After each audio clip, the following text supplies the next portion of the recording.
ऐसा लगता है जैसे डोनाल्ड ट्रंप पागल हो गया। ये मैं नहीं कह रहा हूं, ये खुद अमेरिकन की मीडिया कह रही है। WSJ वॉल स्ट्रीट जर्नल, जो दुनिया की सबसे प्रतिष्ठित अखबार है, उसका कहना है कि डोनाल्ड ट्रंप पागल हो गया है, आप ऐसे बाहर हैं। एक दिन की घटना पूरी दुनिया में शेयर की जा रही है। ईरान ने जब F-15 एक फाइटर जेट को मार गिराया अमेरिका को, उसके बाद डोनाल्ड ट्रंप बैठक में चिल्लाने लगा। उसके बाद उसे कॉलर पकड़ के वहां के अधिकारियों ने बाहर कर दिया पेंटागन के। सोचिए, एक राष्ट्रपति की भूमिका पर इस तरह के सवाल उठ रहे हैं। डोनाल्ड ट्रंप ने फिर से एक बड़ी धमकी दी है। उसने कहा जा रहा है कि कल से, मतलब आज जब आप ये वीडियो देख रहे हैं, सोमवार या मंगलवार के बीच से पाकिस्तान के इस्लामाबाद में बातचीत शुरू हो सकती है। लेकिन डोनाल्ड ट्रंप ने फिर से एक बार धमकी दी है कि जो मैं कह रहा हूं वो बात मान लो, मेरी डील मान लो, नहीं तो तुम्हारे सारे पुल, तुम्हारे सारे ब्रिज को उड़ा दूंगा। सोचिए, तो क्या सोमवार मतलब आज के दिन से जो बातचीत शुरू हो रही है वो सफल होगी या सीज फायर खत्म हो जाएगा?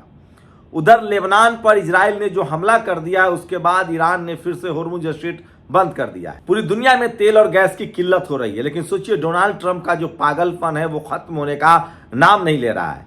उसने फिर से ईरान को धमकी दी है कि मैं तुम्हारे सारे पुल, सारे ब्रिज और सारे पावर प्लांट उड़ा दूंगा। क्या है डोनाल्ड ट्रंप की इस धमकी की सच्चाई? अगर 28 फरवरी से शुरू हुए इस युद्ध का विश्लेषण करें तो डोनाल्ड ट्रंप एक नंबर का फ्रॉड और झूठा है। उसके हिस्से में ऐसा कुछ नहीं है, वो कुछ नहीं कर सकता है। अगर उसे लगता है कि वो इस युद्ध को जीत लेगा, वो ईरान को डरा देगा, तो वो गिदर भभकी दे रहा है। ये गिदर भभकी तो डोनाल्ड ट्रंप पिछले 28 फरवरी से हर 5 दिन बाद देता है। सवाल है कि आपको क्या लगता है कि अगर डोनाल्ड ट्रंप के पास ताकत होती, ईरान को खत्म करने की ताकत होती, वो युद्ध जीतने की ताकत होती, तो क्या वो समझौता करता? क्या अमेरिका ने युद्ध जीतने के लिए हमला किया था या समझौते के लिए हमला किया था? दरअसल ईरान के लोग ना PhD किए हुए हैं, 95% वहां लिटरेसी है।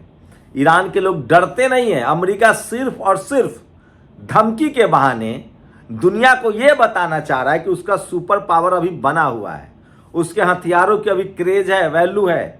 लेकिन ये सब अब कोई मानने के लिए तैयार नहीं है। दुनिया के तमाम देश कह रहे हैं कि अमेरिका और डोनाल्ड ट्रंप फेंकता ज्यादा है।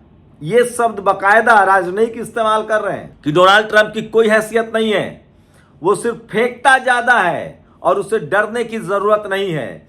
ईरान ने तो साफ कह दिया है कि तुम्हें जो करना है कर लो, समझौता तो हमारी शर्तों पर होगा।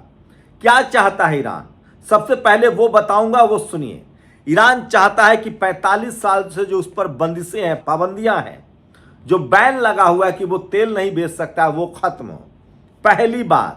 दूसरी बात, ईरान कह रहा है कि दुनिया भर में हमारी जो संपत्ति तुमने फ्रीज कर रखी है, दुनिया के तमाम देश जब अमेरिका के दबाव में थे, ये तेल खरीदेगा, वो तेल नहीं खरीदेगा, ये सब चलाता था अमेरिका। अमेरिका तय करता था कि तेल की कीमत क्या होगी। अमेरिका तय करता था कि तेल को डॉलर में बेचना है, डॉलर में खरीदना है। ईरान कह रहा है कि ये सारी बंदिशें खत्म होगी और मेरी सारी फ्रीज की हुई संपत्ति, जो लगभग अनुमानित 11 लाख करोड़ है, उसको तुम्हें देना पड़ेगा। तीसरी वो बात कह रहा है कि $270 बिलियन, ये शुरुआती मतलब आकलन है उसका, कि इस युद्ध की वजह से जो ईरान को नुकसान हुआ है वो देना पड़ेगा अमेरिका को। चौथी, इस युद्ध में सीज फायर का गारंटर जो है वो रूस और चीन होगा, ताकि अगर भविष्य में अमेरिका ने कोई हमला और किया या इजराइल ने कोई हमला किया, ईरान और रूस के संबंध ऐसे होने चाहिए, चीन और रूस जो है वो ईरान के साथ लड़ेगा। ये गारंटर चाहता है ईरान की हमारे साथ अगर अब हमला हुआ तो हमारे पक्ष में रूस और चीन लड़ेगा। ये समझौते में वो शामिल कराना चाहता है। साथ ही वो चाहता है कि उसका परमाणु जो प्लांट है, न्यूक्लियर प्लांट, वो काम करता रहेगा, वो किसी कीमत पर बंद नहीं होगा। साथ ही होर्मुज स्ट्रीट पर अब उसका कंट्रोल होगा। अब तक जो होर्मुज स्ट्रीट पे आर से जा रहा था, हर एक प्रति बैरल पर $1 से $2 हम टैक्स लेंगे, क्योंकि हमें बड़ा नुकसान हुआ है। सवाल है कि इन सबके पीछे आज जो पूरी दुनिया में तेल और गैस की किल्लत है, इसके पीछे जिम्मेदार कौन है? जिम्मेदार सिर्फ और सिर्फ अमेरिका है। होर्मुज स्ट्रीट खुला था, पूरी दुनिया को तेल और गैस मिल रहा था। 45 साल से ईरान प्रतिबंध झेल रहा था, उस पर हमला करने की जरूरत क्या थी? दरअसल अमेरिका की नीयत में बेईमानी थी। जब से उसने वेनेजुएला के राष्ट्रपति का अपहरण किया था, तभी से उसको लगा कि किसी देश पर कब्जा कर लेंगे। ईरान के पास दुनिया का 40% तेल और गैस है, बस उस पर कब्जा करने के लिए उसने उस पर हमला किया। और बहाना क्या बनाया? बहाना यह बनाया कि ईरान में लोकतंत्र नहीं है, डेमोक्रेसी नहीं है, महिलाओं के अधिकार नहीं है, और इसलिए हम इस पर हमला कर रहे हैं। ये सब धरा का धरा रह गया है। पूरी दुनिया चौंक गई। पूरी दुनिया में ये बात साबित हो गया कि ईरान के लोग वैज्ञानिक हैं, पढ़े लिखे हैं, सबसे ज्यादा मिसाइल तकनीक जानते हैं, सबसे ज्यादा ड्रोन तकनीक जानते हैं। और सोचिए, ईरान ने अमेरिका के किसी भी उसकी ताकत का अंदाजा देखिए। F-35, F-16, F-18 इन तमाम फाइटर जेट को आज तक कोई छू नहीं पाया था। गिराने की बात तो दूर है, F-35, रैप्टर, सारे के सारे जो फाइटर जेट थे उसको मार गिराया। खाड़ी देशों में 10 खाड़ी देशों में, इजराइल में, खाड़ी देशों में जो सारे अड्डे थे अमेरिका के, उन सब अड्डों पर निशाना मारा और सब जगह सटीक निशाने लगे। अमेरिका की वो गति हुई है, अमेरिका का वो दर्द है कि ना वो बैठ पा रहा है ना उठ पा रहा है, समझ रहे हैं ना। इसलिए डोनाल्ड ट्रंप रोज धमकियां दे रहा है। और आज से जो बातचीत शुरू होनी है पाकिस्तान में, मैं फिर कह रहा हूं, अमेरिका एक एग्जिट चाहता है। वो चाहता है कि उसकी प्रतिष्ठा भी बच जाए, उसके हथियारों की डीलिंग भी बच जाए और पेट्रो डॉलर कारोबार बच जाए। इसीलिए वो रोज पैतरा दे रहा है, धमकी दे रहा है। धमकी उसकी इतनी आम हो गई है, रोज लोग धमकी। वो अब पहले धमकीबाज था, फिर वो झूठा जुमलेबाज साबित हुआ, और अब तो वो एक हारा हुआ राष्ट्रपति है। सोचिए, अमेरिका ने क्या क्या धमकी नहीं दी, अमेरिका ने क्या क्या नहीं कहा, कोई सच साबित नहीं हुआ। न तो वो ईरान के एयरफोर्स को खत्म कर पाया, न ईरान के नेवी को खत्म कर पाया, न वो ईरान के न्यूक्लियर प्लांट को खत्म कर पाया, न न्यूक्लियर वेपन को खत्म कर पाया। इसी बीच उसकी दुश्मनी जरूर हो गई रूस से, चीन से, दुनिया के तमाम देश, उसके डॉलर वाले कारोबार खत्म हो गए। खाड़ी देश ने बिल्कुल पूरी तरह से अमेरिका से कन्नी काट लिया है। अब तो तुर्की भी इजराइल के खिलाफ लड़ने के लिए तैयार है। खाड़ी देशों में कतर हो, सऊदी अरेबिया हो, संयुक्त अरब अमीरात हो, सबको लगने लगा है कि अमेरिका की वजह से उसकी बेवजह अर्थव्यवस्था चौपट हो गई। सोचिए, खाड़ी देशों का कोई शिप बिना हॉर्मुज के पार नहीं हो सकता है। अब तो यमन कह रहा है, जिसके लड़ाके हैं हुती, कि अगर अमेरिका ने इसी तरह का रवैया अपनाया तो हम अलमंदेब बंद कर देंगे। उसके बाद यूरोप में भी हाहाकार मच जाएगा। वहीं क्या अमेरिका ईरान पर हमला करेगा? वो सिर्फ गिदर भभकी दे रहा है। वो कोशिश कर रहा है कि दुनिया में सिर्फ मैसेज दिया जाए। एक नंबर का झूठा और फ्रॉड राष्ट्रपति है ये।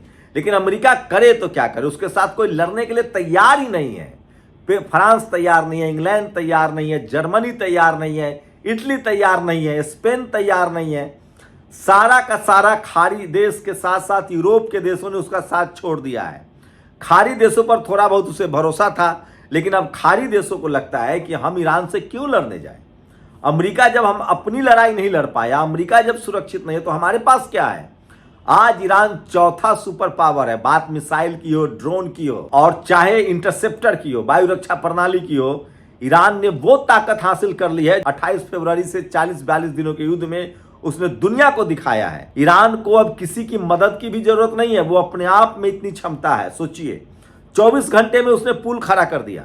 ईरान की ये ताकत है। ईरान ने अपने नागरिकों को इतना ज्यादा ट्रेन कर दिया है, इतना ज्यादा प्रशिक्षण दे चुका है कि अब दुनिया का कोई देश उसे डरा नहीं सकता है।